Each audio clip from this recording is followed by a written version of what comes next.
ఏమైందమ్మా? తల్లి ఏమైంది? ఈ నొప్పి భరించలేకపోతున్నాను డాడీ. ఇంకా నేను బ్రతకలేనేమో అనిపిస్తుంది. ఇంత నొప్పి ఎప్పుడు రాలేదు. వసంత వెళ్ళి పెయిన్ కిల్లర్ పట్టుకురా.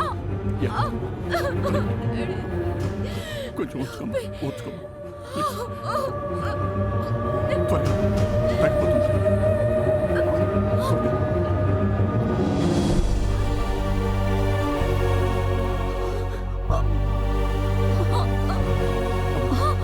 నేను డాక్టర్ అలీ గారికి ఫోన్ చేసి వస్తాను. వసంత చూసుకో.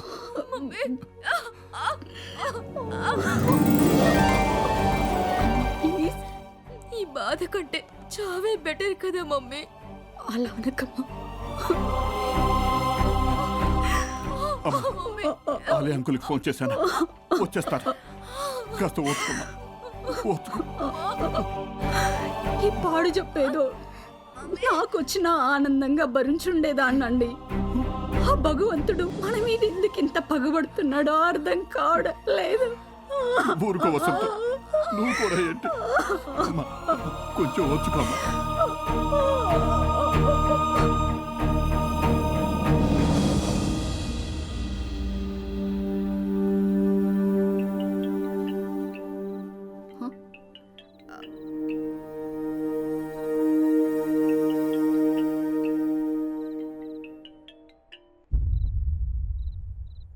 సంజిత, సురేష్ ఫోన్ చేస్తున్నాడమ్మా.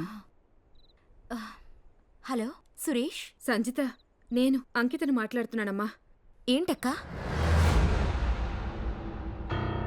హాస్పిటల్లో ఉన్నాడాకా? అవునమ్మా, ఇప్పుడే డాక్టర్ చూసి వెళ్లారు. భగవంతుడా, సురేష్ని కాపాడు. నేను వస్తున్నానక్కా. మమ్మీ, సురేష్కి బాగోలేదు, నేను వెళ్ళాలి. ఇప్పుడా? సంజిత, ఇంత రాత్రి వేళ ఎందుకమ్మా? అసలే నీ ఆరోగ్యం బాలేదు. అతను నా కోసం కలవరిస్తుంటే నేను వెళ్లకుండా ఉండలేనమ్మా. నేను వెళ్ళాలి, వెళ్ళి తీరాలి. నువ్వు సురేష్ కోసం ఎంత బాధపడుతున్నావో నీ కోసం మేమంతకన్నా ఎక్కువ బాధపడుతున్నాం. మా ప్రాణాలు పోయినా పర్వాలేదు, మా అమ్మాయిని బ్రతికించమని. మేము ముక్కని దేవుడు అంటూ లేడు. అలా మాట్లాడకమ్మా. మీకోసమైనా మొండిగా బ్రతకాలని నాకు ఉంది. కానీ ఇప్పుడు మాత్రం నేను సురేష్ని చూడాలి.